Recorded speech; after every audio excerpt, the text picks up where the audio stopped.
La filmina creo que fue la última, o si no fue la última, ahí nomás estuve, en la clase pasada, así que un poco medio siguiendo el derrotero de ese criterio, sigamos un poco más en el avance de un tema que creo no va a entrar en el parcial del día 11,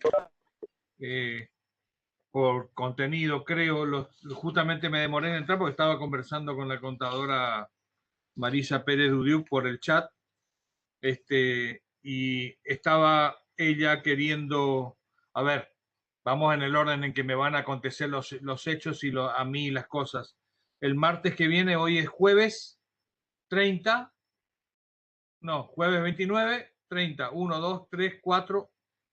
El martes 4 hay clase, pero el jueves 6 es el parcial de pública, con lo cual ese día por ahí podemos estar un poco complicados, o yo puedo estar un poco complicado, y la contadora Marisa quiere darles una clase el día, a ver, que no meta la pata,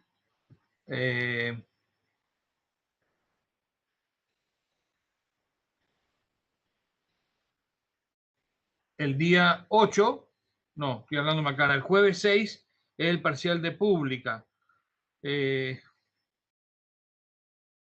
Capaz que el día martes, y si no va a tener que ser otro día, porque el martes 11 es el examen de práctica, capaz que tenga que ser el martes 4, la, la charla, la profesora quiere darles una suerte de clase o de reunión, o aprovecharía la reunión de clases para una buena parte al menos para explicarle el procedimiento que ella entiende deben comprender ustedes para poder asumir el examen, el primer examen parcial.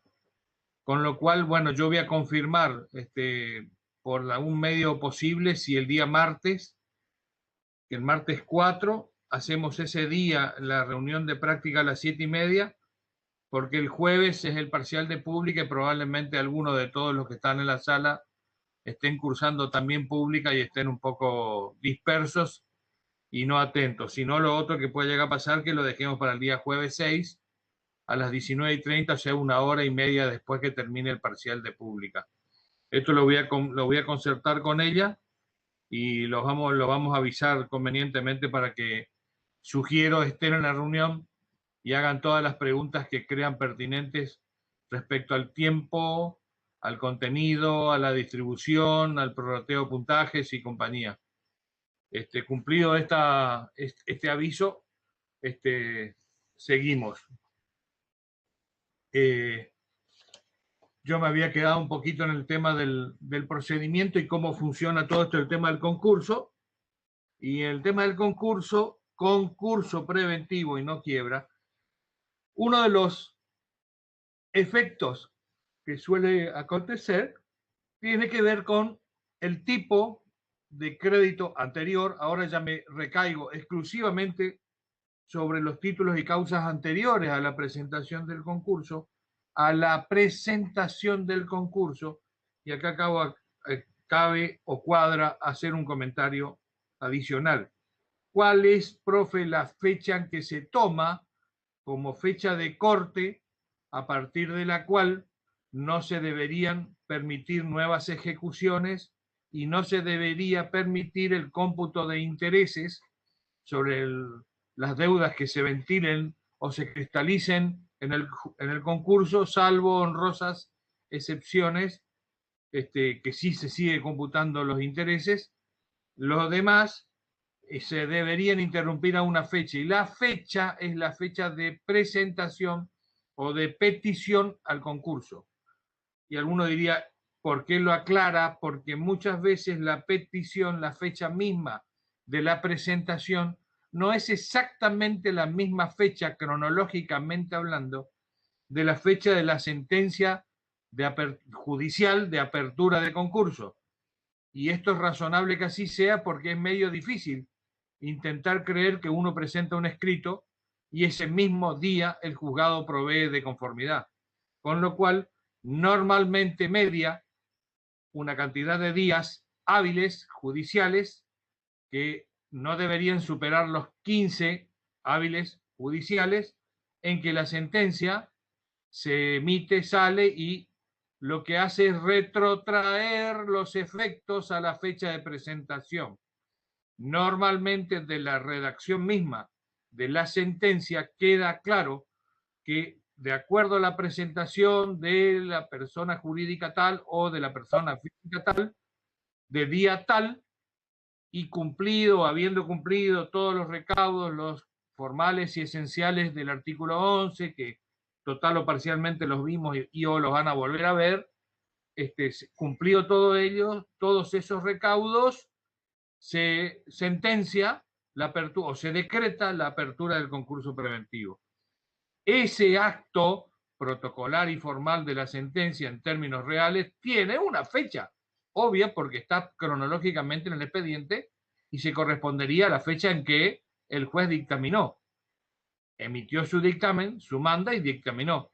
Pero puede tener, como digo, una fecha ostensiblemente más adelante de la mismísima la presentación, pero remite a la fecha de presentación. Esa fecha, la de la presentación, es la que deberemos tener como fecha de corte. Digo esto para que no quede ninguna duda. Y si en el eventual e hipotético caso que entre la presentación no se cumplan los requisitos, el juzgado, cuando emita su orden, lo tomará por desistido. Supongamos que haya algún recaudo que cumplir, lo intima y le da plazos perentorios porque si no los cumple, lo toma por desistido. Tal cual lo que dice la ley. Le da por decaído el derecho dejado de usar y lo toma con el concepto del desistimiento, con lo cual pierde el amparo de lo que yo suelo llamar en la jerga de los concursos el paraguas que uno abre para evitar mojarse. De golpe te lo cierran y te mojas. Entonces, para seguir un poco el desarrollo de lo que estoy hablando, los créditos anteriores en general son quirografarios o son privilegiados. Los créditos son quirografarios cuando no tienen ninguna base de asiento de privilegio. Son créditos mal llamados comunes, porque los comunes son comunes y estos son quirografarios. Y en los demás se los suele denominar privilegiados. Hay 2 o más artículos en la ley, 241, 247, que establece un detalle taxativo, no es meramente enunciativo, es meramente taxativo, los privilegios sobre qué bienes caen y sobre, a su vez, en esos artículos del orden de los incisos indicaría el orden en que van a ir sustanciándose los privilegios en el caso de concurrencia dentro del mismo artículo de privilegios de distinta índole que tienen la misma garantía. Esto hay que leerlo en función de los artículos de la ley, lo vamos a volver a ver, esto es un anuncio, es una introducción, pero en general, para que les quede claro y para que sea mnemotécnica mi explicación, el privilegio en general o es general cuando recae sobre la generalidad del patrimonio, o sea, sobre la totalidad del patrimonio, sobre todos los bienes. Y es especial cuando especialmente recae o específicamente recae en algunos bienes, y son aquellos que tienen restricción de dominio registral, prenda, hipoteca, prenda, anticresis. Esos bienes. Exclusivo y excluyentemente esos bienes. Recién decía que los juicios contra el concursado se deben interrumpir a esa fecha de presentación. Bueno, obviamente me refería a la fecha de presentación y hice un pequeño comentario para no equivocar cómo se computa o cómo se tiene, o cómo se reputa, cómo se entiende el tema de la interrupción de los plazos, y todos los juicios contra concursados deben ser suspendidos, y a su vez todos aquellos juicios que tenga el concursado en otro ámbito, siempre y cuando tenga contenido patrimonial, deben ser atraídos por el fuero de atracción, valga la palabra va y viene. Fuero de atracción es la erradicación en el juzgado del concurso de todas aquellas litis que tengan algún contenido patrimonial contra el concursado, siempre y cuando se puedan justificar que son con una causa anterior o un título anterior, salvo algunas excepciones que son las tres que están planteadas ahí, que no se pueden atraer, que no es que no se pueden, no se atraerían por el fuero de atracción. O sea, no irían al juzgado del concurso, se seguirían eventualmente tramitando en el juzgado de origen. Los de expropiación, familia y ejecución de garantías reales pueden seguir en sus respectivos juzgados. Los procesos en los que el concursado sea parte de un consorcio, en un juicio de consorcio, pasivo necesario, como dice la ley, son especialísimos. Y ahí en el medio me quedó algo que lo dejé profesamente afuera porque es arduamente complicado. Dice conocimiento y juicios laborales. ¿Qué quiere decir con esto? Que los juicios de contenido laboral, obviamente que son de contenido patrimonial también, los acreedores laborales pueden, si quieren, es a opción de los litigantes laborales, continuar con el juicio donde normalmente se litigan. Hagamos un planteo de excepción a lo que estamos conversando y si esta empresa o este empleador, persona física o jurídica, no estuviera en el proceso concursal, que es de contenido civil y comercial, del concurso y la quiebra, cualquier juicio que un empleado le hiciera o hiciese a la empresa, al comercio, a la industria, a la explotación, o al servicio, tiene que ir al juzgado laboral. Con lo cual, los juicios son de contenido laboral. Algunos incluso hasta comenzados, algunos hasta a veces son el motivo de los concursos, las demandas judiciales, en el caso de despidos indirectos o empleados con mucha antigüedad que tienen una frondosa determinación judicial en términos de indemnizaciones. Los van a ver seguramente cuando vean los casos prácticos y las dobles indemnizaciones y compañía, así que las empresas, como no la puedan atender, se concursan para arreglarlas dentro del ámbito del paraguas del concurso, como dije recién, por parafrasear conceptos. Esto hace que los acreedores laborales o los abogados patrocinantes de los acreedores laborales tomen la decisión de continuar con el juicio laboral en sede laboral o remitirlo por el fuero o por atracción. En ese caso, yo lo que hago es dejarlo atraer o mandarlo al juicio civil y comercial. Tiene sus pros y tiene sus contras. El hecho de que cuando un juicio laboral se mantenga o se continúe con el juicio en sede laboral y se lo hago atraer al concurso cuando tenga una sentencia definitiva, habrá que ver los plazos procesales, en qué estadio está el juicio, para que cuando llegue el conocimiento de la sentencia definitiva en sede laboral no haya transcurrido cierto tiempo y tenga algún tipo de perjuicio en términos de cobro, como desventaja. Y como ventaja, y como desventaja, el hecho de mantener un juicio laboral en sede laboral hace pensar que es más específico o son más específicos, son de mejor incumbencia. En principio, puedo pensar esto holgadamente. En una sede laboral, los juicios, los magistrados son de incumbencia laboral, son más específicos que en sede civil. Esto puede no ser así, hay jueces que son de muy alto impacto laboral y manejan muy bien todos los preceptos, pero en el fuero laboral, en los juzgados laborales, hay ciertos plazos y pautas que son muy específicas y los magistrados laborales lo tienen ya muy aceitado. Y esto puede no ser así en la justicia civil y comercial. Bueno, la suspensión de los juicios patrimoniales en trámite y la imposibilidad de proponer nuevas demandas, como dije, la opción del acreedor es condenar el juicio o ir a verificar, que es lo que acabo de decir. Todos los créditos quirografarios anteriores no pueden ser ejecutados. Esto es un poco lo que ya estuve diciendo. Pautas de evaluación. Hay una suerte de los plazos que se manejan en términos de la verificación.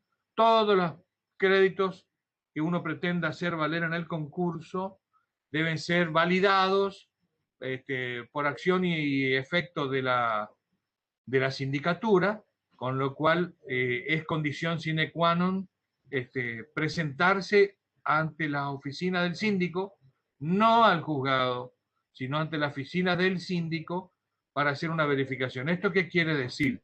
Que en esta etapa judicial, una buena parte de la actividad se va a desarrollar en sede administrativa, o sea, se va a desarrollar dentro del ámbito de fuera del juzgado o particularmente en las oficinas del síndico. Por eso, hasta esa fecha, tienen que manejarse con esos lugares, esas ubicaciones. Perdón, se me movió la filmina. Hay algunas pautas respecto a los créditos no dinerarios y cómo deben evaluarse, qué pasa con las monedas extranjeras, que solo se calculan en moneda de curso legal al solo efecto del cómputo de la mayoría, y todo esto que estoy diciendo está sujeto a la par condicium creditorum, o sea, a lo que ya hablamos en la clase anterior, de que todos los acreedores deben tener la misma condición en el proceso. Esto con honrosas excepciones porque habiendo privilegios, si uno encuadra el privilegio, la condición de iguales condiciones dentro de cada uno del encuadramiento que le corresponda. Respecto a los intereses, creo que lo dije, pero lo vuelvo a repetir, están en la filmina, igual veremos cómo se lo hacemos llegar.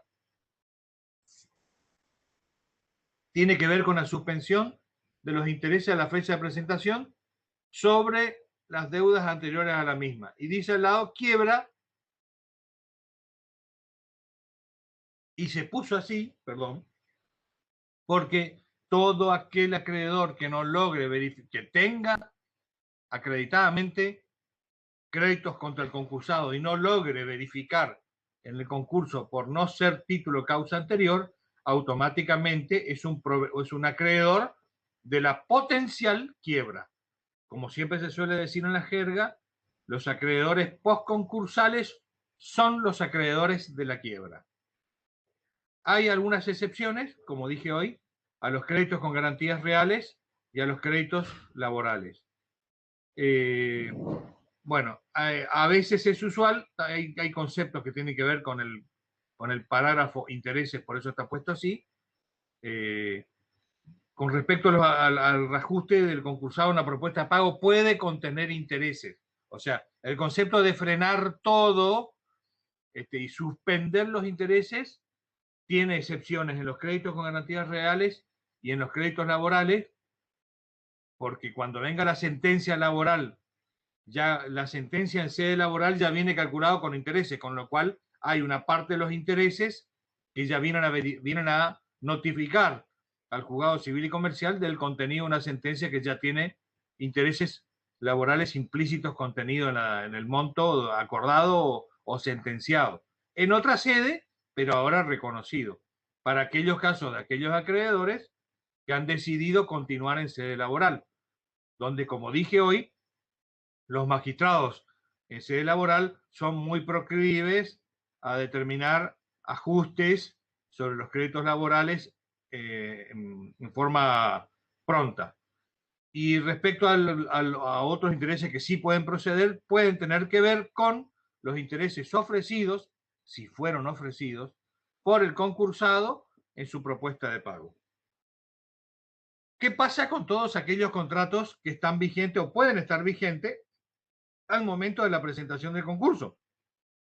Pueden ser contratos de alquiler, contratos de provisión de bienes, tanto para entregar como para recibir, etcétera. Los contratos o sobre los contratos habría que resolver en términos de efectos, o mejor dicho, de acción, ¿Qué hacemos? ¿Continuamos con los contratos? ¿Los suspendemos o los resolvemos? Los dejamos sin efecto. La resolución definitiva sobre esto debería pasar por una previa opinión de la sindicatura que, notificado al magistrado, adopte sobre estos incidentes, sobre estas situaciones, sobre estas particularidades, en función de el peligro o no, o lo necesario o no, o lo indispensable o no, que la continuación del contrato haga al precepto que dije, en varias clases lo dije y lo vengo repitiendo. El precepto rector en los concursos preventivos es el de el mantener la empresa en marcha, so pena los puestos de trabajo, las familias que quedan sin hogar, sin ingresos, etcétera. Con lo cual es importante asentar una opinión profesional del síndico cuando se lo llama a opinar respecto a la procedencia, la ventaja, desventaja, riesgos o alguna otra adjetivación por los contratos que, estando vigente al momento del concurso, se pueden plantear situaciones donde habrá que resolver si se continúa con las prestaciones, que pueden ser recíprocas y pendientes, como pueden ser únicamente prestaciones a otorgar o prestaciones a recibir.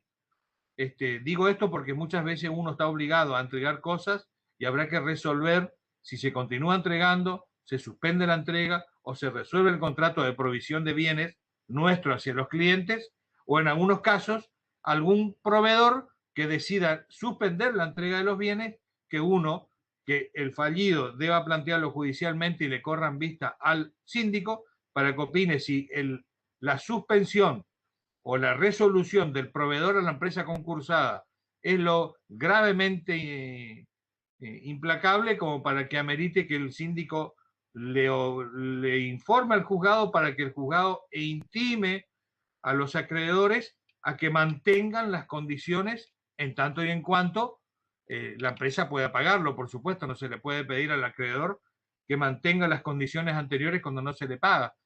En todo caso, lo que puede llegar a pasar, como muchas veces sucede, la deuda anterior que pudo haber quedado irá a verificar y a partir de ahora los nuevos suministros de la continuación del contrato de provisión deberán ser atendidos en tiempo y en forma, porque si no se convierten, como ya lo dije, en créditos de la quiebra. Todo aquel cocontratante que tenga un contrato al cual se le ha no digo suspendido, pero una parte de la deuda ha ido a verificar el concurso y decide, acuerdan seguir proveyendo de los bienes, lo mínimo que le va a exigir a la empresa es que le pague al tiempo y en forma para que no se siga acumulando deuda. Acuérdense lo que hablamos siempre respecto al tema de que no, y bueno, tiene que ver con un informe que no lo hablé todavía, pero lo vamos a hablar cuando llegue el momento, que guarda vinculación con el informe mensual del síndico para ver si no se toman nuevas deudas. ¿Cuál es el concepto? No seguir generando nuevas deudas por las mismas situaciones. Si la empresa pretende con el concurso frenar todo un proceso de acumulación de pasivos para renegociarlos y pagarlos en la forma en que se pueda, más adelante se supone que la otra parte de la historia interna es reacomodar los números, los costos fijos y todos los demás integrantes de las decisiones empresariales en las cuales los contadores se supone que estamos implicados en ese tipo de decisiones, para que esto no siga siendo un problema a futuro. Dicho esto, creo que entendible. Pregunto, ¿todos me están escuchando, no? No me quedé sin audio. Profe, se lo escucha bien. Perfecto. Seguimos un poquito, después seguramente vamos a volver sobre todos estos casos, porque son casos donde voy presentando nada más. Para la suspensión, la resolución es los efectos colaterales de una rescisión de un contrato, lo cual puede tornar mucho más gravoso para la fallida, con lo cual habrá que evaluar en qué situación estaban firmados los contratos. Todos son temas que normal y habitualmente se sustancian en el expediente y en algunos casos se sustancia por la vía incidental.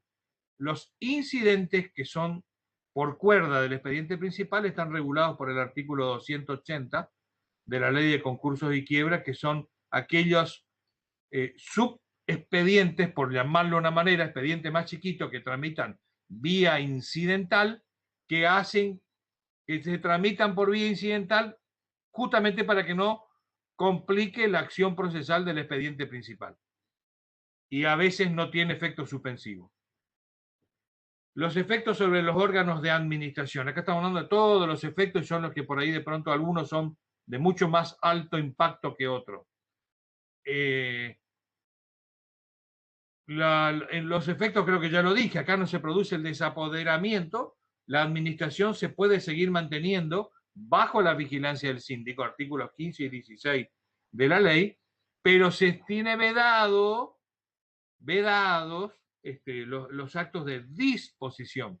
La diferencia entre un acto de administración y un acto de disposición, en términos de la ley, es muy clara, muy sencilla y muy distinta, porque yo puedo administrar cosas aún siendo mío y no poder venderlas, pero puedo seguir administrándolas. O sea, sigo teniendo la camioneta prendada, el inmueble hipotecado o inhibido, y sigo ocupándolos para el uso de la administración, la camioneta, el salón, pero no puedo disponer, o sea, no puedo venderlos. Las disposiciones tienen que ver con la compra y venta de los bienes. Son derechos registrales vedados. Las inhibiciones a las cuales me referí tenían que ver con la persona jurídica, si es que es una persona jurídica, y si fuera una persona física, lamentablemente, uno de los efectos no deseados de la confusión patrimonial, entre las personas humanas o físicas y las personas jurídicas o ideales, en términos de la explotación, guardan vinculación con esto. Claramente, los efectos sobre los órganos de administración no sufren inhibiciones personales, pero si fuera la persona física, la persona humana que se concursa, le van a inhibir todos sus bienes. No solamente le van a inhibir los bienes que están, siempre y cuando estén en su nombre, por supuesto. No solamente los que están afectados a la actividad, sino que en principio la inhibición general va sobre todos los bienes del fallido, siendo esto una persona humana, con lo cual se complica o se podría complicar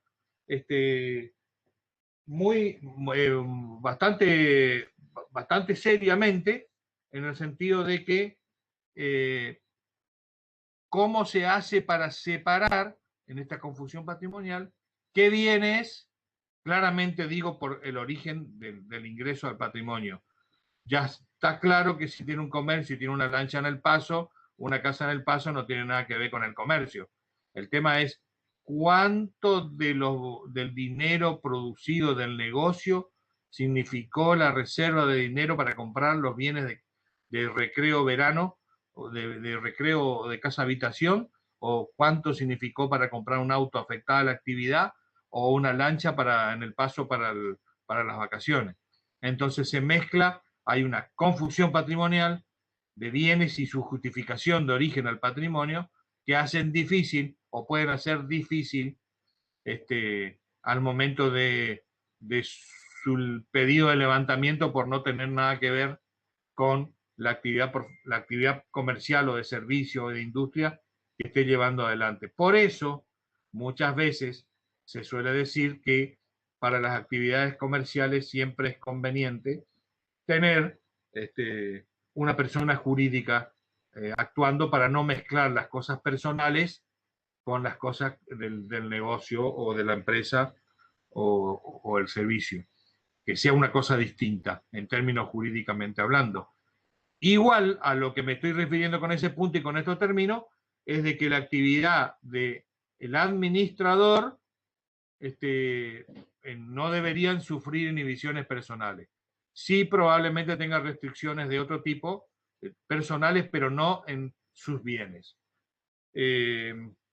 Bueno, ni para ejercer el comercio, no tiene restricciones, ya lo dije, blip, blum.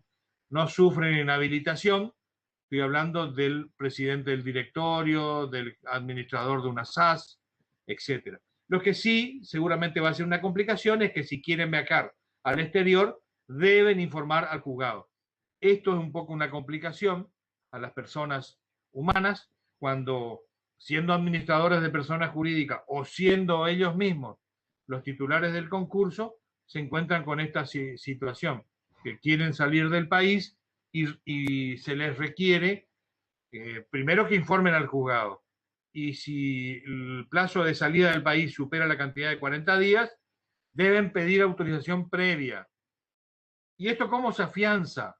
Se afianza porque, y si uno lee la sentencia de apertura, una de las mandas del juez es notificar a todos los órganos o organismos de seguridad de los estados falenciales, con lo cual, en principio y hasta la presentación, en principio y hasta la presentación de un informe, de los cuales ustedes van a estudiar en su currícula, que es el informe general del síndico del artículo 39 de la ley de concursos y quiebra, las personas estas no pueden ausentarse del país sin autorización, sin informar al juez o sin autorización previa según el plazo de ausencia.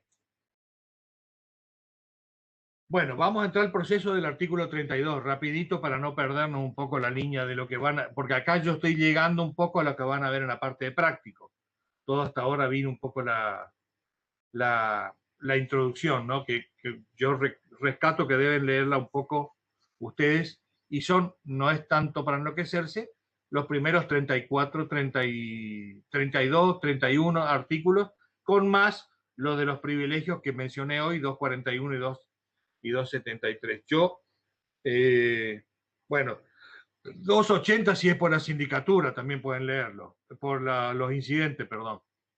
En el proceso de verificación, todos aquellos acreedores por causa o título anterior a la presentación del concurso deberían presentarse a peticionar o a verificar su crédito. Los efectos que tiene la presentación a verificar es que interrumpe la prescripción de la deuda, del crédito, impide que el derecho caduque y también impide que haya instancias de que el crédito se pierda. Hay varios plenarios o fallos plenarios que tienen que ver con los créditos emergentes que están mencionados ahí, pero hacia el trabajo de campo de ustedes no quiero complicarlo. Sí quiero que sepan, y esto es incumbencia, desarrollo o intervención profesional. Dije que ustedes salen sorteados, o mejor dicho, desinsaculados. Antes de ahora lo dije, lo digo de nuevo, como quien parafrasea en algún gráfico del tiempo, de la incumbe profesional. Reciben una cédula, que muchas veces, bueno, en los primeros casos una cédula física, porque el síndico no tiene cómo estar vinculado a una causa cuando no sabía que iba a ser designado, entonces no lo van a notificar por el 155 porque el 155 es notificación electrónica del Código de Procedimiento Civil y Comercial del Chaco, porque no está vinculado a la causa. Recién cuando sale desinsaculada su bolilla y lo notifican, ahí recién uno participa plenamente de todo el proceso. Habiendo aceptado, porque si no aceptan es una complicación, ya lo hablamos, ahí ustedes quedan vinculados. A partir de ahí ustedes tienen, y porque cuando se inscribieron denunciado un domicilio, día y hora de atención, a ese domicilio la sentencia judicial los va a remitir a todos aquellos acreedores que crean tener derecho sobre el pretenso, sobre el fallido, pero en carácter de pretenso, mejor dicho. ¿Qué quiere decir eso? Que cuando uno se notifica, retira del juzgado todos los legajos, esa formación de legajo por cada acreedor corre por cuenta de la empresa o de la persona física que armó su concurso, y a ese trabajo profesional me refería en la clase pasada, cuando hablamos de que uno puede involucrarse con estas tareas mucho antes de estar involucrado en las mismas tareas, pero como síndico, por ejemplo, en el armado del legajo y toda la estrategia previa. Esos legajos quedan en el juzgado y son entregados al síndico para que los lleve a su estudio. Porque el profesional en ciencias económicas, nosotros los contadores, inscritos como síndico, en nuestro estudio vamos a analizar uno por uno de los legajos de los acreedores. La pregunta de rigor es, esos acreedores que están en los legajos, que acabo de retirar del juzgado, ¿son legajos de qué tipo, de qué carácter de acreedor? Son de los acreedores denunciados. Un tipo de carácter en principio. Y no hay que mezclar con el resto, aunque por ahí se va a mezclar. Pero estos son, este listado, estos legajos son los acreedores denunciados por el deudor. Son los que llevamos al estudio. ¿Qué pasa con esto? Y antes que empecemos con la observación, que es una etapa entre medio. Los legajos van al estudio, nosotros los analizamos, el plazo va transcurriendo, nosotros vamos analizando, podemos ir a la empresa, nosotros vamos analizando, va pasando el tiempo y llega el vencimiento del plazo para la verificación y se supone que hasta el mismo día, la realidad indica que el mismo día aparecen todos juntos, todos aquellos que en principio o no están denunciados. Algunos de los que están denunciados vienen, otros de los que están denunciados no vienen, y vienen gente que no estaba denunciada.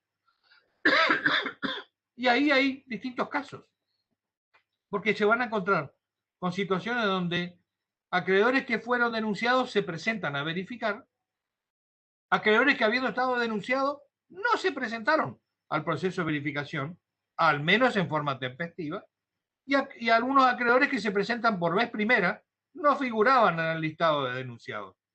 Todos ellos pueden tener algún grado de interés en la causa.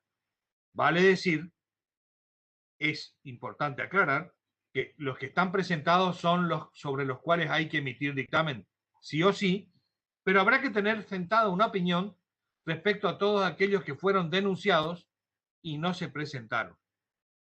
Algunos de los colegas entienden que hay que emitir un informe del artículo 35, léanlo, que es el informe individual del síndico, sobre estos. Aquellos que estando denunciados no se presentaron. Otros colegas opinan de que solo hay que visualizarlos, hay que socializarlos, hay que informarlos al expediente que, aunque en el expediente están, pero con la opinión del síndico, tales acreedores que habiendo sido denunciados, al vencimiento del plazo para verificar no se han presentado, con un agregado que la ley lo prevé, a ellos le queda la posibilidad o la vía alternativa de la presentación extemporánea o tardía. ¿Por qué digo extemporánea? Porque está fuera del plazo al cual remito como vencimiento de la verificación, que se lo puede hacer, pero la presentación o los pedidos de verificación tardía ya no se hacen delante del síndico, ya no se hacen ante el síndico. Esos van directamente al juzgado.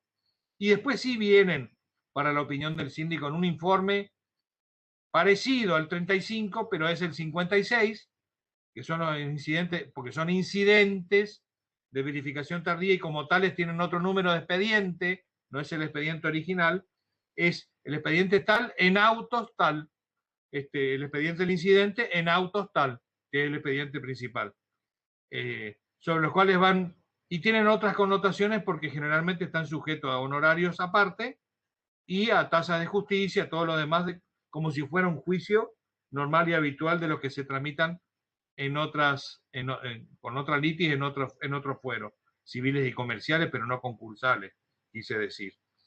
Pero los que están dentro del plazo de la verificación normal son los acreedores, por decirlo de una manera, tempestivos o dentro del tiempo, guardan vinculación con aquellos que habiendo sido denunciados se presentan y aquellos que aún no habiendo sido denunciados se presentan. Y a ambos hay que hacerle una opinión, un informe del 35, emitiendo una opinión técnica, sobre cuyo contenido lo vamos a ver después. A todos estos acreedores hasta ese plazo, los esperamos en el estudio, le recibimos la documentación en original, todo lo que tenga en original, con doble juego de copia, pero todas firmadas en original, por quien dice ser el pretenso acreditando su condición. Hay un montón de ejes, de trabajos que se ven en parte práctica, que prefiero no ahondar, pero lo van a ver ustedes, sobre los pasos normales y habituales que nosotros los contadores debemos recurrir o cumplir o cumplimentar para poder llevar adelante esta tarea dentro del plazo. A todos se le debería cobrar, o a casi todos se le debería cobrar un arancel, que no, en realidad no son honorarios, son a cuenta de gastos que la sindicatura tiene, y el excedente podrá computarse a cuenta de honorario. La realidad indica que después se rinde, se suma al crédito el monto pagado, que es un monto que siempre fue fijo, y en alguna de las últimas modificaciones que están puestas en la Filmina, en la ley 27.700, en una modificación de la 27.710, se establecieron parámetros variables en función de salarios mínimos vital y móvil, y para este caso puntual, en oportunidad del vencimiento se calcula, se mira cuánto es el salario mínimo vital y móvil, y el 10% es el valor del arancel que hay que cobrar a todo y a cada uno de los acreedores que se presenten al estudio, emitiéndole la constancia del artículo 32 al acreedor, interviniéndole el original y devolviéndole, y quedándose con las copias para hacer el dictamen a su vencimiento, con algunas excepciones. Los acreedores laborales no pagan. Para el caso hipotético que quieran venir a verificar a la sindicatura, no pagan arancel, y tampoco pagan todos aquellos créditos que tengan una cuantía de hasta 3 veces el salario mínimo vital y móvil. Para que tenga una relación, hoy el salario mínimo vital y móvil anda alrededor de los 21.000 pesos aproximadamente, no recuerdo exactamente cuánto es, porque creo que es nuevo. El 10% sería que cada uno de los pretensos deberían pagar 2.000 y pico de pesos, y toda deuda que supere los 21 por 3, ¿cuánto sería? 2, 4, 63.000 pesos.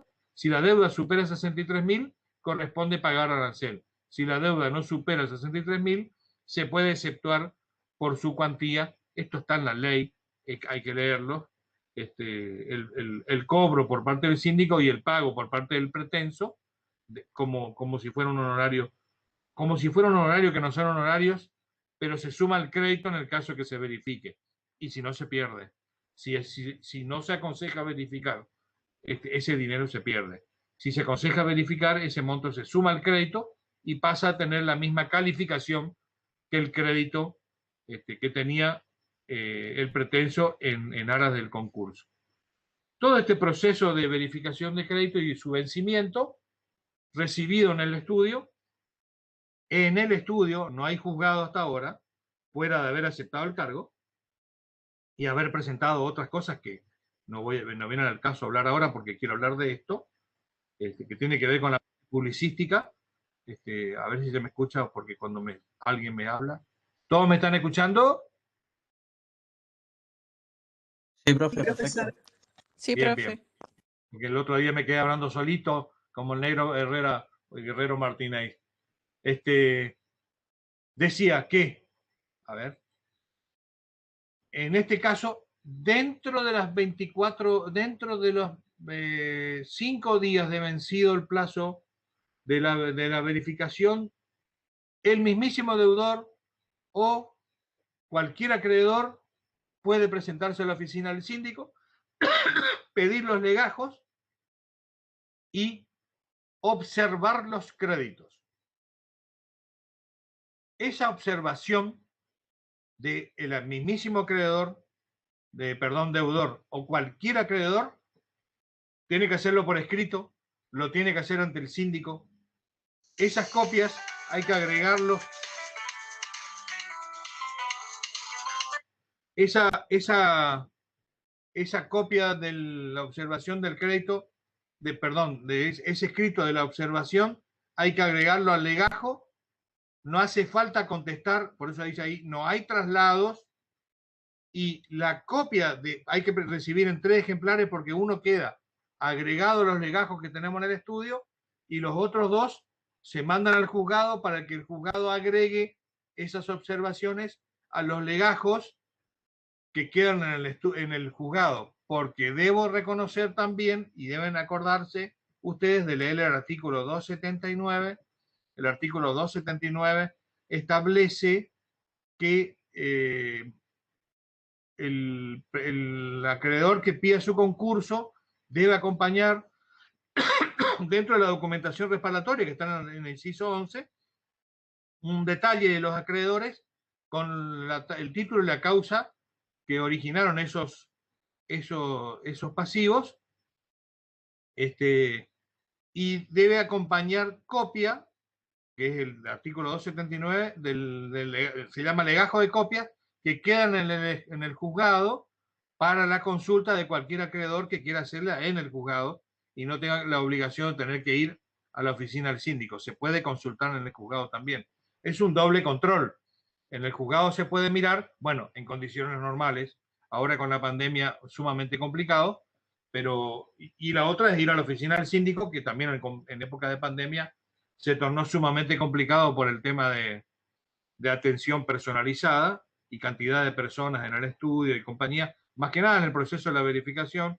Ese día, también como en los juzgados, hubo que darle turnos a la gente que llame antes al teléfono que tiene que estar previsto, a tal hora, tal día, a tal hora, tales a tal hora, tales a tal hora, con una lista, como si fuera atención en un banco para que los acreedores vengan así en forma alternada. Todo esto fue en etapa de pandemia, para que no estén todos juntos, porque si no entran 10, 12, 15 personas en el estudio, están todos ahí esperando que se los atienda, porque a todos hay que verificar una por una la documentación que me está dejando, si es original, no es original, y si la copia es bien legible, es copia del original, si está firmada en original la fotocopia, como para armar los dos jueguitos de los dos legajos y devolver los originales y no tener que estar volviéndolo a llamar para el eventual hipotético caso que hay una fotocopia que no se ve bien, que no se entiende qué dice acá, y no tomé el recaudo de controlar al momento de recibido de que la copia no era muy legible. No obstante,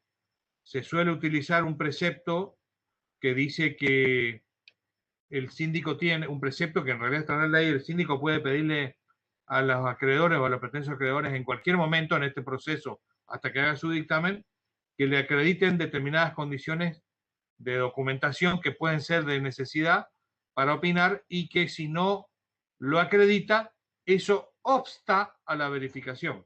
Hay un párrafo que se suele poner en las notas de que el no cumplimiento por parte del acreedor del pedido de información por parte del síndico respecto al análisis de las acreencias que pretende verificar y su no aporte obsta a la verificación. Digamos, ¿esto qué significa? Que si yo te estoy pidiendo que me traigas el contrato social porque el que me dejaste en copia no se ve bien, y te mando una nota y vos no venís, te mando una nota y vos no venís, cuando hago el informe dejo constancia de que fue invitado a traer la documentación, no la trajo, no tengo por qué opinar sobre algo que no está legible o no me garantiza. Acuérdense que este es un proceso de conocimiento pleno. Acá hay que cristalizar pasivo, con lo cual todo está sujeto a revisión, a revisión, a mirar, a controlar, independientemente de las condiciones que en principio tenga, amerita investigar concienzuda y profundamente sobre todos los aspectos que guardan vinculación, a si corresponde o no corresponde este proceso de verificación, si corresponde o no corresponde opinar favorablemente en aconsejar verificar o no. Acuérdense que están en un planteo de técnicamente juzgadores de si este pasivo corresponde o no corresponde que se tramite dentro de este proceso judicial. A ver. Estoy en las observaciones, la presentación al juzgado. Vamos al informe individual del 35. Yo voy a tratar de llegar un poquitito más adelante para dejarlo ahí casi cerca de...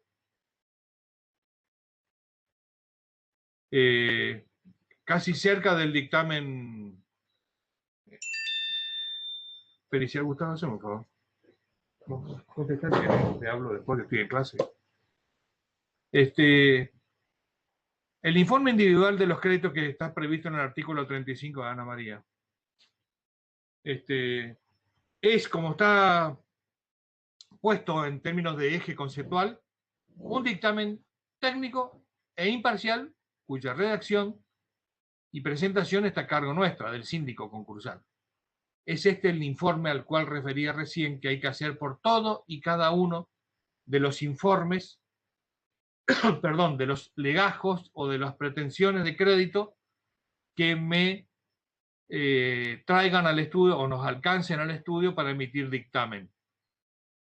Es una opinión. El dictamen técnico e imparcial del informe individual del artículo 35 de la Ley de Concurso y Quiebra tiene un formato que generalmente todos respetamos, pero que en realidad la parte medular, la parte troncal, la parte importante del informe tiene que ver con uno de los subtítulos o títulos que dice opinión fundada.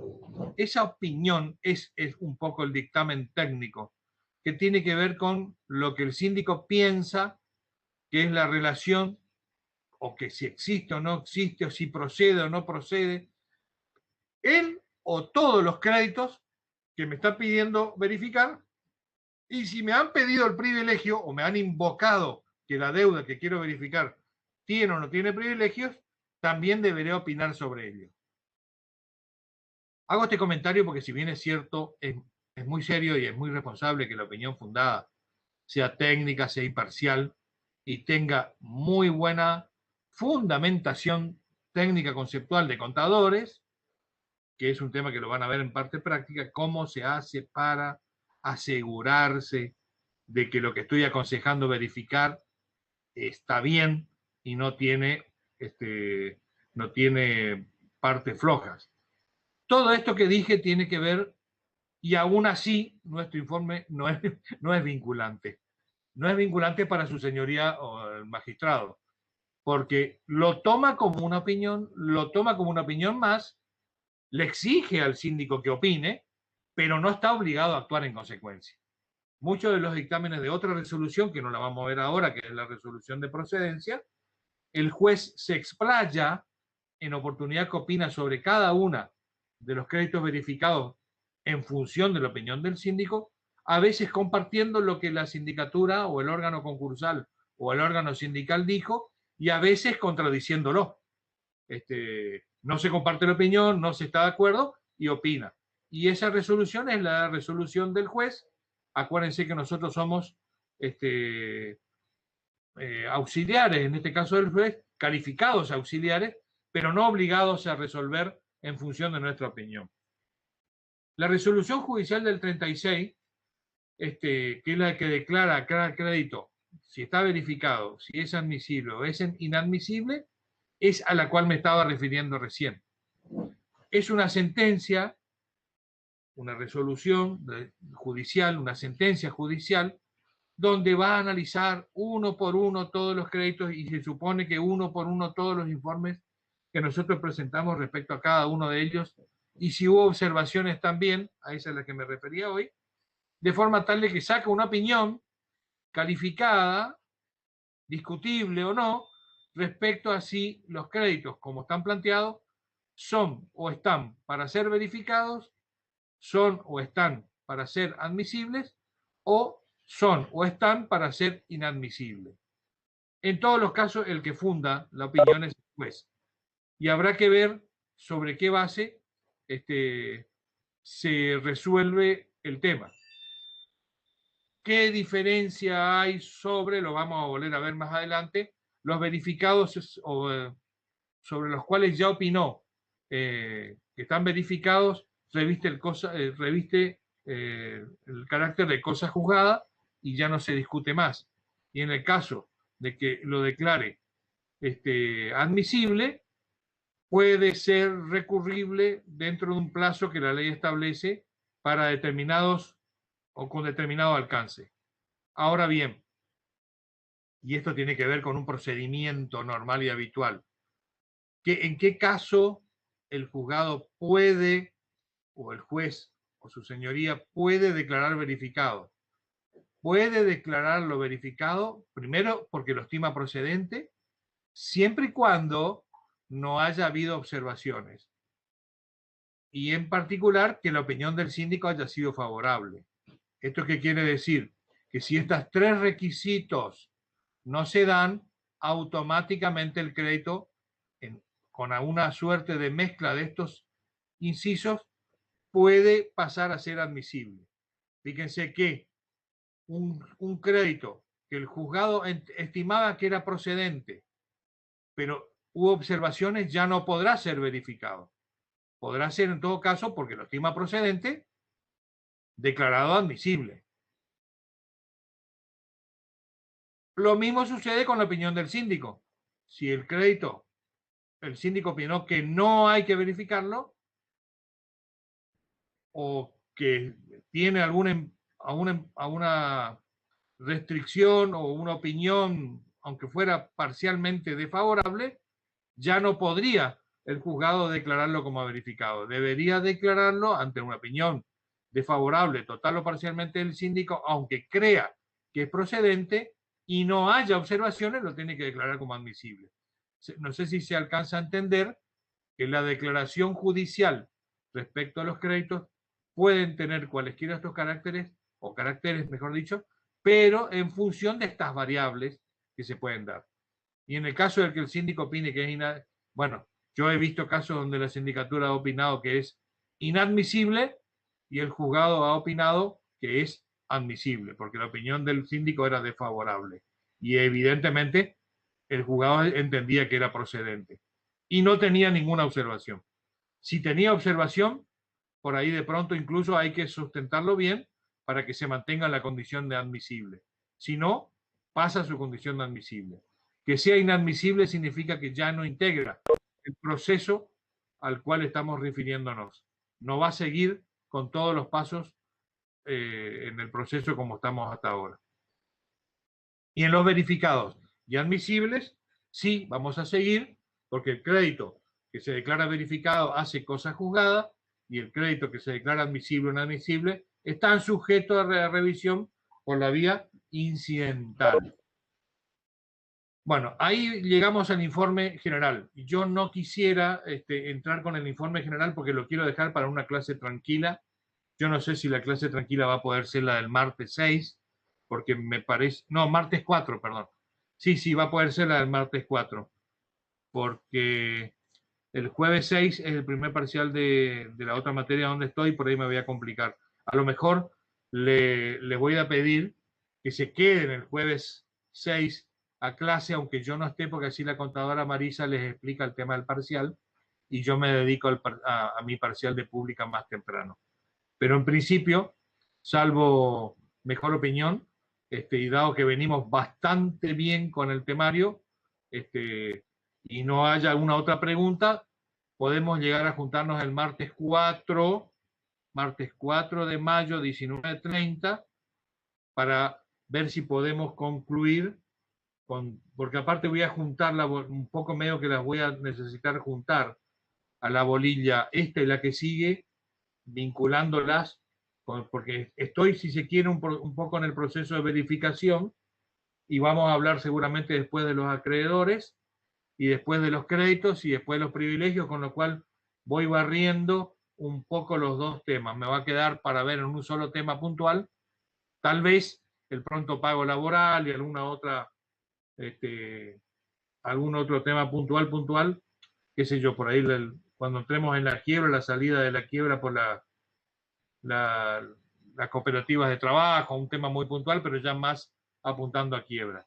Prefiero en este acto, como son las 9:20, preguntarles si están todos, si se me escuchó plenamente. Yo vengo subiendo en el link que habíamos acordado toda y cada una de las clases, lo que demore el sistema del Google en levantarlo, yo lo subo al Drive, con lo cual si ustedes van entrando al Drive que les di la vez pasada, están todas las clases grabadas ahí para repasarlas. ¿Alguna consulta? ¿Está todo bien?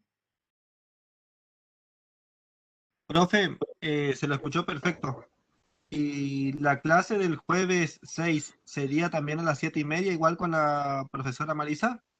Sí, sería igual porque ella me pidió explicar en una clase, en ambas clases, ella a las 6 de la tarde y ella a las 7:30. Solo que mi duda era si yo me quedaba o no me quedaba. Y bueno, si yo puedo estar 7:30, lo hacemos con ella explicando. Yo coordinaré con ella cuánto tiempo necesita, si así fuera o fuese, y yo ocuparé una parte de la clase para terminar determinados temas y después hablamos todos juntos, o al revés, ella explica todo junto y el resto del tiempo lo ocupamos para clase, pero en principio sería el jueves 6. Yo voy a abrir con mi Zoom y la invitamos a ella para que ella hable, para seguir el mismo procedimiento, porque aparte lo voy a grabar y va a quedar la clase grabada con todas las explicaciones del parcial para cuando, o por si alguno no puede estar, lo puede, Fabián me está hablando, ¿no? Él lo puede escuchar después. ¿Están todos de acuerdo con lo que dije? Sí, profe, perfecto, gracias. Sí, profe. Bueno, chicos, entonces hoy es jueves, buen fin de semana. El martes, 19:30 nos vemos. Igualmente, profe. Igualmente, profe, Hasta luego. gracias. Igual, profe, hasta luego.